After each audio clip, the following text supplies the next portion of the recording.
Afternoon, Babes Wodumo's family has thanked South Africans for the support they've shown to the gqom artist. The family held a news briefing this morning and says the singer is receiving medical attention. Yesterday, you'll remember a video showing Babes Wodumo being assaulted by her boyfriend. Mampintsha went viral. She has since laid charges and police are looking for him. Working that story for us this lunchtime in KZN. There you see him is eNCA's Dasen Thathiah. Dasen, good afternoon to you. So first up then, do we have any clearer indication of how Babes Wodumo is doing this lunchtime after this dreadful ordeal? Jeremy, before I get there, let me give you a bit of information that I've just received a short while ago. I've been in contact with Mampintsha's lawyer, in fact. Remember, it's been complete silence from that front over the past 2 days while police said that they have been trying to locate him. He hasn't been saying anything on social media. I finally did manage to speak to his lawyer. And what he tells me very vaguely is that Mampintsha is now in talks with police. At least he's cooperating.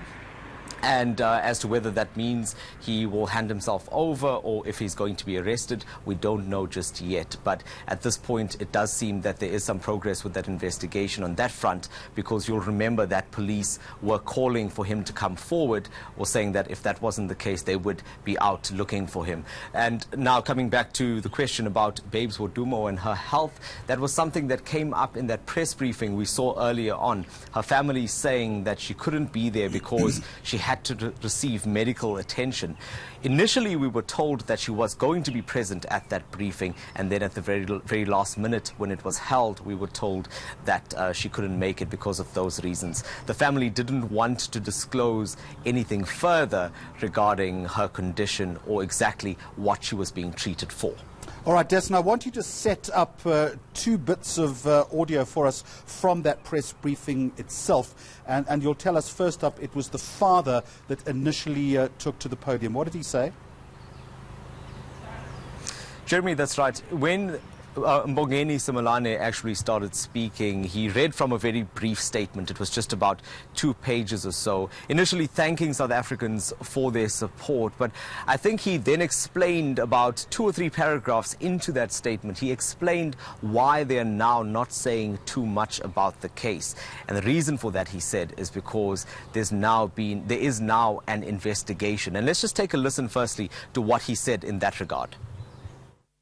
As the incident was seen by many South Africans, the matter was formally reported to the police at Westville, and we hope it will be attended in a proper manner. We wish you all have to appreciate that since the matter has been handed over to the police, it becomes critical to give them opportunity to do proper investigation. Our address here is to ensure South Africans that we appreciate the help and all the voices of support. Now, Dasen, the other aspect is that the father was surprised, I think you'll tell us, that so many people in the past 48 hours or so have not only engaged with this dreadful video, but again have shown huge signs of support. Am I right?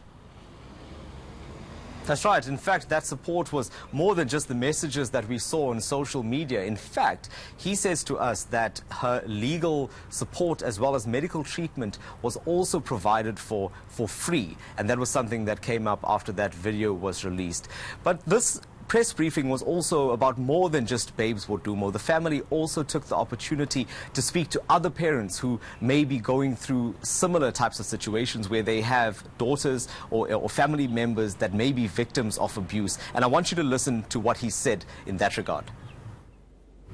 We wish to pass strong word of support to parents whose children could be going or have gone through similar experiences.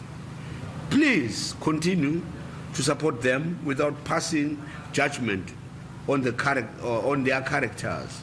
Bongile Babes will continue to do what she is called to do and honor appointments with due respect. Jeremy, just in fact some news just in now. Understand that it has been confirmed that Mampintsha is at the Westville police station and he's there being interrogated by detectives from the provincial task team. Now, we're not sure how long that interrogation exactly is going to take and what's going to play out afterwards. We will try to bring you all of those details. But at the moment, the search is over. He is now with police, and we will bring you the latest on what happens next. All right, Dasen, I think I might have just spoken over you. So once again, for people who are just joining us, let's repeat that news then that is breaking on eNCA, and you'll tell us that we'll get more details a little bit later. That's right, Jeremy. So the news just in now, official confirmation that Mampintsha is at the Westville police station. He has handed himself over and is being interrogated by detectives from the provincial task team. So we're not sure how long that conversation will take exactly. We will try to bring you all of those details as and when we get them, and we'll find out more, perhaps even try to get an interview with Mampintsha if that is possible and if he is not arrested after that interrogation. And you'll also tell us that police were under huge pressure to make this happen. Initially last night, if I recall, he was invited, which was an odd word to use, by the police to hand himself over. Then there was a statement earlier today saying, or a promise made by the SAPS, that he would be in custody within hours, which they seem to have delivered on. Well, just about, I would say, Jeremy, because that language did change quite a bit from last night to this morning. As you mentioned, invite. That's also a bit of a strange word to use. And this morning, the National Police Commissioner announcing that they would reduce that 72-hour plan that they normally have down to 3 hours. He made that announcement just before 7 o'clock, which means that by around 10, he should have been handed in. At 10 o'clock, when we did approach police for comment, I did speak to the spokesperson Vish Naidu. At that point, he said that there was no update then. So this may have happened a short while ago, and police did in fact deliver on that promise, I guess, to some extent, but just outside of that deadline. All right.